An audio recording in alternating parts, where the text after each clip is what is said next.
In our fourth quarter today, because he did bring up the Kansas City Chiefs, we've got to talk Super Bowl, Nick, and taking on the Eagles. And there are a lot of Husker connections with this as well. A once and future assistant coach is with the Chiefs. True. There are a lot of Chiefs connections in all of that. And of course, you've got Cam Jurgens and Nick Gates on the those O-line guys for the Eagles. Jurgens, the air and taking everything with it that Jason Kelce left for him in the middle of that offensive line for the Eagles. You look at this game, it's a repeat of what you had a couple of years ago. You've got the Andy Reid storyline that's always there. Can the Eagles get back over the hump with a Super Bowl, but this time against Patrick Mahomes and the Chiefs? I think the short answer there, Caleb, is yes, because I don't think if you look at the numbers, you look at this particular Philadelphia Eagle team, which is, by the way, 15-1 since their Week 5 bye. This is statistic. Yeah, that's okay. I think that'll at least get you into the postseason. They've got a solid defensive front. They've got obviously the X factor, and what they did in the offseason highlighted by Saquon Barkley. Even when you know he's getting the football, good luck stopping him. Jalen Hurts is a lot more seasoned than he was 2 years ago when he was in this spot as well. I think a lot of that for the players that are still on this roster from that Eagles team was, wow, we're here. Okay, this is interesting. And now this is a complete team. This wasn't supposed to be the year of the Philadelphia Eagles as opposed to it was supposed to be the San Francisco 49ers getting back to that spot. Yeah. We know how that went there in San Francisco. This is a really good Philadelphia Eagle team. This is in the Kansas City Chiefs Super Bowl era of this run. I think this is going to be their toughest matchup. And now what's interesting about this is I don't think this is the best Kansas City Chiefs team that we've seen during their dynasty run, if you will. But there is that we just believe that we are winners mentality that I think you always have to consider a major threat. And the fact that this Chiefs team isn't dominant, but they are always there. It reminds me of the conversations, Caleb, we always had about Nebraska of, man, if they can just avoid the big mistake. Boy, they're playing Northwestern. Northwestern isn't overwhelming. They're not going to look great, but boy, they just hang around and they wait for you to make that big mistake. That's this Chiefs team. In my opinion, they are that team that is obviously 15 is a special player. Kelce, postseason Kelce is like playoff Jimmy. You've got all those usual suspects that make Kansas. Chris Jones is one of the very best defensive tackles in all of the league, but the weapons that they have and a lot of the different things that they've done are effective, but I wouldn't say as dominant as these teams have been in the past. I do look at the Eagles team with the Devontae Smith, A.J. Brown, Saquon Barkley, Jalen Hurts, the ways they can hurt you, even Dallas Goedert, who has proven to be very effective in the all-out blitz situations that we know Steve Spagnuolo likes to show teams for Kansas City. There is just something about that it factor that Kansas City has that makes me hesitant.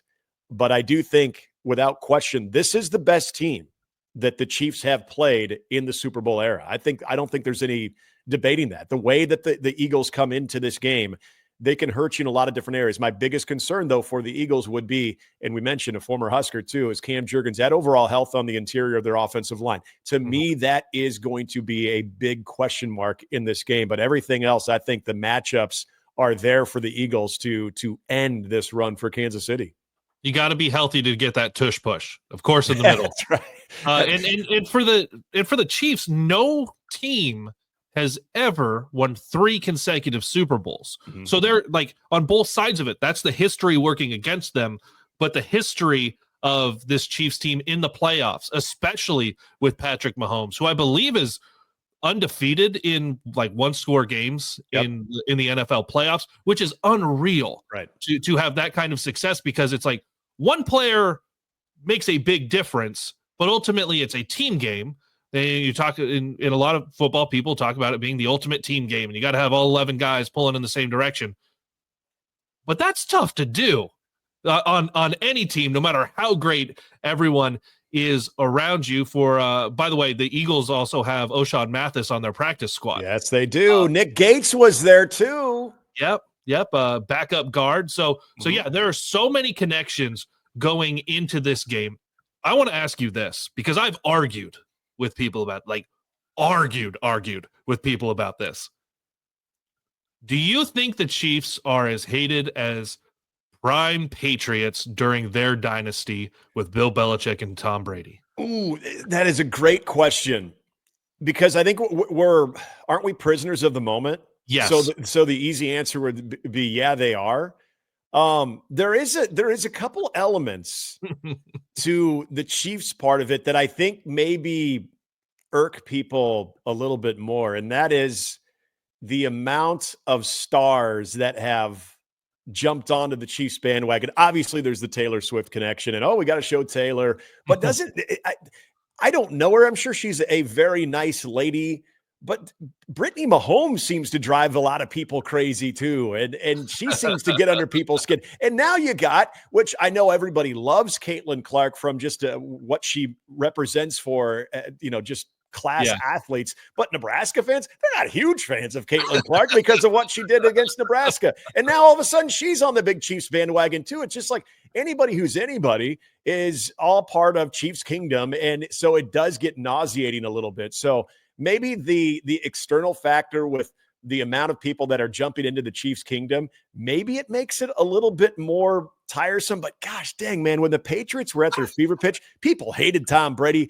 Oh, and then when Gisele's going off on was it Edelman or Welker? I can't remember. I think it was on Wes Welker for dropping a pass, and she's caught talking trash about him. People, I don't know. I think we had a love-hate relationship with Gronk. They're like, gosh, I'd love to party with that guy, but gosh dang it, he's kind of a goof too. But you wanted to see them smile more and everything. It wasn't as much of the celebrity external fan base jumping on the Patriots as it is the Chiefs. So maybe for that reason, I would say the Chiefs seem to be a little bit more hated. But again, if you would have asked me this 7-8 years ago, I would have said, no one will ever be more hated than the Patriots right now. And that's still where I am. I like, Patriots? Guys, we are very much recency bias. Yes. Yeah.